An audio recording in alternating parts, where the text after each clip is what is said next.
finally revealing the truth about Midas to even solving one of Fortnite's biggest mysteries years later. But first, I'm gifting my subscribers skins every single day. It's as simple as dropping a like on the video and leaving your epic ID down below. And a big thanks to Acer for sponsoring today's video. This season, something crazy has happened that none of us would have expected. We've always assumed that when a weapon gets vaulted from the game, it goes into the Fortnite vault, locked away, and then Fortnite decide when it will return. But this season, after 6 years, we've just found out why some of the most iconic Fortnite weapons had never returned. Back in the day, when weapons like the Infinity Blades and Midas's drum gun first came out, they then got removed and we thought Fortnite had just vaulted them. But we're only just finding out now that Kano Thorn had used his time travel machine and stole them from us all them years ago to add to his personal collection. No wonder we never saw any of them return and get unvaulted by Fortnite. They were in Kano Thorn's possession all along. And while 99% of you probably didn't know that, here is something you should all know about by now, and that's the new Acer Nitro 16 laptop powered by AMD. This new generation of gaming laptop is ready for everything gaming, thanks to its powerful AMD Ryzen 7 7700H processor and super fast NVIDIA RTX 450 graphics card. Yep, that's all inside this sleek looking laptop. You may notice the dual fan cooling on the back, the RGB backlit keyboard, and this is all controlled by the NitroSense key at the top of the keyboard. This key lets you switch between 5 power profiles where you can prioritize performance, battery life, or even find the perfect balance for everyday life use. The Nitro 16 is equipped with a 16-inch full HD screen with an impressive 165Hz refresh rate. So set your graphics settings super high, turn ray tracing on, and enjoy some gorgeous gameplay of your favorite games, as it also has up to 8 hours of battery life. So go check out the super powerful Acer Nitro 16 gaming laptop powered by AMD in the link in the description and turbocharge your gaming experience today. Last season, deep beneath the ruins, we found an artifact that tied together one of Fortnite's biggest ever mysteries. And after years of guessing, we now finally know how Midas got his gold touch. For years we've tried to work out this mystery, and last season, it finally all made sense. Midas was introduced way back in Chapter 2 Season 2, and that's over 3 years ago now. He's an international crime boss, and he overtook the island with his power and wealth, which was thanks to his gold touch. His plan was pretty simple: stop the Fortnite loop. At that time, his history was pretty unknown, and how he got his gold touch curse. After his doomsday device failed, the island flooded, and then he got eaten by a shark and was never seen again. For years, we always thought he might come back, but after this season, it turns out that he might never be coming back now. But how did he get his gold touch? Well, it all came together in Season 3. At first, everyone thought that Oro and Midas was the same person because of their gold touch and the scar across the eye. Well, it actually turns out Midas got his gold touch after getting too greedy on his adventures and tried stealing Oro's gold. And last season, after 3 years, it finally showed us how this all happened. When completing the snapshot quests last season, you'll notice inside one of the vaults is a room with a gold chalice called the Chalice of Cubetastrophe. And who did it belong to? Oro and Aurelia. I mean, look, it's even got their logos on the box. If you then interacted with it,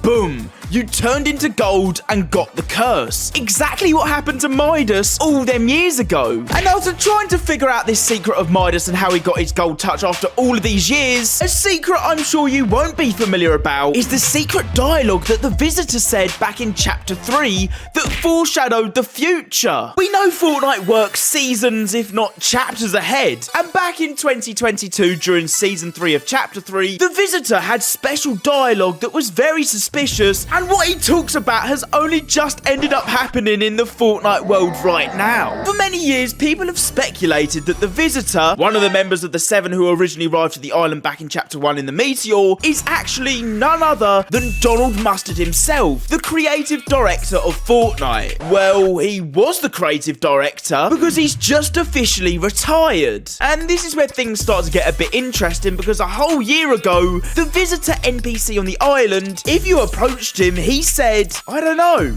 maybe it's time for me to retire. Donald Mustard, who was the main creative and writer behind the Fortnite storyline, it turns out hinted about his retirement all this time ago through the visitor NPC, and we didn't even know about it up until now. During this time, if you went up to any other members of the 7 that season wearing the visitor skin, they would all say something nice about him retiring too. So does this mean Donald Mustard was the visitor all this time? I think so. And one of Fortnite's greatest ever mysteries was the disappearance of Clombos back in Chapter 3, Season 2. But guess what? We now know where they went. One of Fortnite's favourite ever additions left the community heartbroken one day when Fortnite updated the game and they had randomly disappeared. Well, it took us a few years to put this puzzle together, and we finally now know where the Clombos went. Believe it or not, the answer was right in front of our eyes this whole time. Clombos arrived to the island during Chapter 3 Season 1, and everybody instantly fell in love with them. It was only 2 months later that they then just disappeared. But it turns out there was super secret dialogue with Haven that would tell us what happened to them 3 seasons later. Haven was the island's child. She was raised by the island to defend it and all the creatures too. But the biggest question that was always on her mind was, why did the Clombos leave? To understand where they went, you had to speak to Haven as Haven, and she would have some special interaction saying that the Clombos disappeared in the same strange flash of light that brought them here. That strange flash of light being the 0 point creating a rift. She'd actually followed the Clombos tracks which had led her to the 0 point, so this is our only explanation as to what happened to them. And as you know, it looks like one of them got left behind. But will we ever see them in Fortnite again? Well, I think we're just gonna have to wait and see. And with so much going on this season, I bet you didn't know that Fortnite was teasing this season of the Eclipse to us for the last 2 years. This logo of the Eclipse, like I said, very few will know about its history and how long Fortnite have been teasing it for. Well, we first saw this red crescent moon all the way back in Chapter 2 Season 7 on the Voyager skin. We then saw it again on top of V's head, then again during Chapter 3. It was literally a part of the whole Ronin set, part of the Order of the Waning Moon collection. They must have all seen sightings of Kato Thorn time travelling. And then we finally saw this crescent moon's appearance again at the beginning of Chapter 4,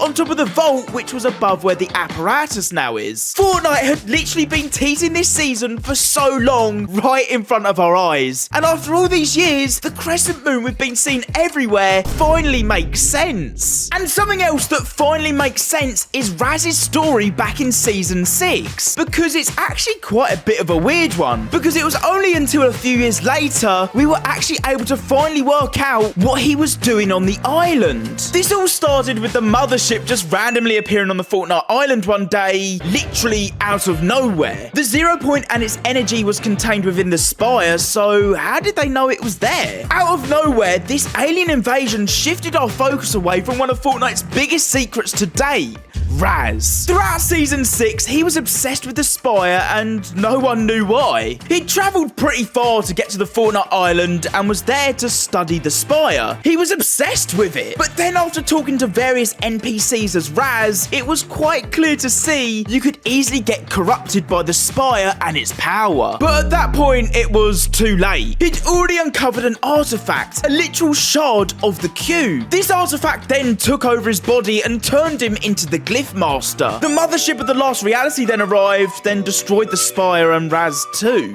His story was over, but with no conclusion, it left people pretty stumped. And that was up until you looking back on it now, and then realise Raz actually played a huge important part in bringing the last reality to the island this whole time. It turns out Raz's back bling held the biggest part to this puzzle on why the mothership and the last reality knew where the 0 point was. The scroll Raz was carrying on his back actually had the Cube Queen's crown on it this whole time. Raz wasn't learning the secrets of the Spire like he told everyone. Instead, his plan was directing the last reality to the island to begin the invasion. All he had to do was to find this cube shard to point them in the right direction. He was working for them this whole time. Again, a big thanks to Acer for sponsoring today's video, and be sure to check out one of my latest videos I've picked out for you on screen here. I'll see you over there.